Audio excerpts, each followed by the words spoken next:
We have two types of swords here. The ones on the wall for ceremonies, while the ones on the floor for pronouncement of authority. With the king, for example, those days, when the king decides and he raises the sword up this one. And drops it headlong, everybody will say, Kabis, that means it is final. Nobody seeks redress. Number 3, which is Ebe, is Benin. Ebe. While number 4 is Akpi. Akpe. Thanks for clicking on this channel. Please subscribe to FO's blog history and click on the notification button so that whenever we upload a new video you will be notified. Benin influence over Owo Kingdom in Ondo State. Owo Kingdom, one of the many vassals of the Benin Empire. A quick stop at the Owo Museum, where the curator explained how Benin influenced Owo, and how Oshigboye brought a lot of Benin traditional objects, which include otter and ebon. The curator also explained the difference between the otter and ebon and the Owo Akpi and Agada. Before you watch the video of the curator explaining the significance of otter and ebon in the Owo Kingdom, here is a brief history of the relationship between the Benin and Owo kingdoms. Owo was once a vassal state of the Old Benin Empire, and its name, referred to as Agar in the Benin language, was a title bestowed by Oba Ozoliua, one of the most formidable monarchs to ever rule Benin. Oba Ozoliua led a military expedition against the young king of Owo, who had defied the protocols of the Benin court. The young prince of Owo had grown up in the Benin royal court as part of a long-standing custom.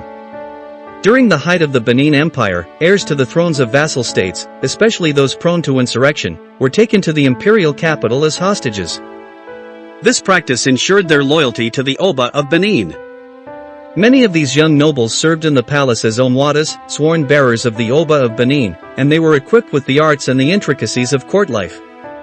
After the death of his father, the young prince escaped from Benin to Owo and was crowned king, a move considered both illegal and treasonous by the Benin court.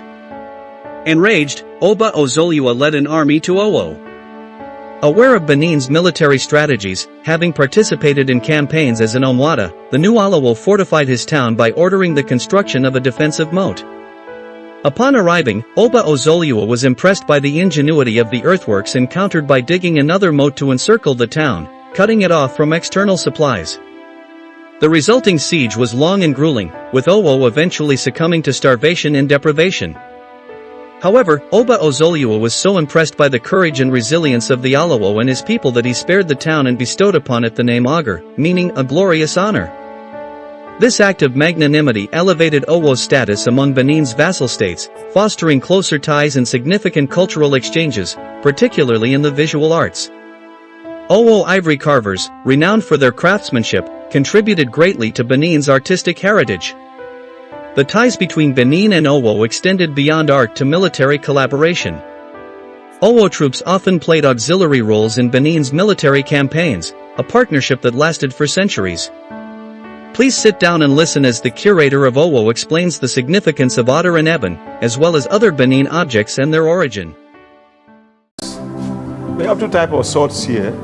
The ones on the wall for ceremonies, while the ones on the floor for pronouncement of authority. With the king, for example, those days, when the king decides and he raises the sword up This one.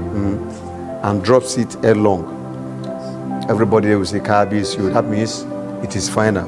Nobody seeks redress. Number 3, which is Ebe, is Benin. Ebe. While number 4 is Akpi. Akpe. They are used for sociocultural ceremonies. So the king comes out during the ceremonies and dances. If there's any sociocultural ceremony, the king could come out with this. Besides, there is not only king that uses this. Okay, who else uses it? The people in the town can use it. For example, you want to do burial, you hold this agada to dance around the. So a commoner could use it for. Yes. But this one, even now. But these ones are for authority, not any common. So do they still use this, they do. These things now? Yes. If you have your aged father burial, high personage dies, high chief, even a layman, so it's not no law holds you back. Holds you from using this ceremonial swords. Yes. We have a lot of commonalities with Benin. Benin has Uselu. We have Ushelu, where Ojakoko is situated. Benin has Iogbe. We have Iogbe quarters there. Benin has Idaiken. We have Idaniken street here, and so on and so forth. So many similarities. So many, You said the Oba of Benin was the elder brother to the Olowo of Owo. There's a place in Ovia local government. That place they are called Usen. People are called Usen people. They speak predominantly Owo. So you can see how similarities. This one is a costume. Wow. The idea was imported to by Crown Prince Oshogboye, who went to Benin to understudy one of his brothers. At the time he was coming back, a souvenir of this type was given to him. Wow. And he brought it to our, so our people love it. History has it that it became, long time ago, part of their traditional toga, even up to this day.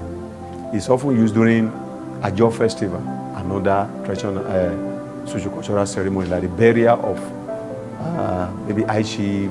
It is not all the chief that can put it on, Okay. except those the king have given the, Permission. the permission. It is called Orufana.